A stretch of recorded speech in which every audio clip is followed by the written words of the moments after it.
సింహరాశి వారికి లాభస్థానంలో గురుడు నడుస్తున్నాడు. ఆ కారణంగా రావాల్సిన సొమ్ము చేతికి అందేటువంటి అవకాశం ఉంది. దాన్ని మనం సద్వినియోగం చేసుకోవడం కోసం సుమంతో సుమంతో శ్రీ కార్తవీర్యార్జున నమః అనే మంత్రాన్ని జపించాలి. లగ్నంలో కేతు ఉన్నందువలన చేతిలో ఉన్న డబ్బులు పూర్తిగా ఖర్చు పెడితే కానీ తోచదు. ఆ స్థితి నుంచి మనం అధిగమించడం కోసం వీలైనంత వరకు ఆ డబ్బుని మనం ఇంట్లో వాళ్ళ దగ్గర అట్టే పెట్టడం, లేదా బ్యాంకులో వేసి అట్టే పెట్టడం, చేతిలో తక్కువ మాత్రమే అట్టే పెట్టుకుంటూ ఉండడం మంచిది.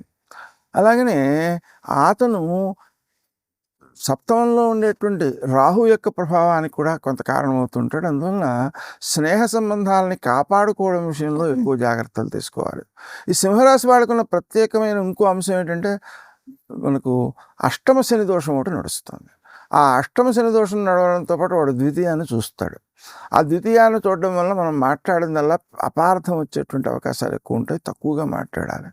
అలాగే అష్టమ స్థానంలో శని ఉండడం వల్ల అనుకోని ఖర్చులు ఎక్కువగా ఉంటాయి. దానికోసం సుమంతో సుమంతో శ్రీ కార్తవీర్యార్జున నమః జపం చేసుకోవాలి సాయంకాలం 7-8 వరకు. అలాగనే ఈ శని అనేటువంటి వాడు అక్కడ ఉండడం వలన దీర్ఘ అనారోగ్యాలకు అవకాశం ఉంది. దాన్ని అధిగమించడం కోసం హనుమాన్ చాలీసా పారాయణ ఒకటి, అలాగే ఓం క్రీం అచ్యుతానంత గోవింద అనేటువంటి మంత్రం ఒకటి బాగా ఉపకరిస్తాయి.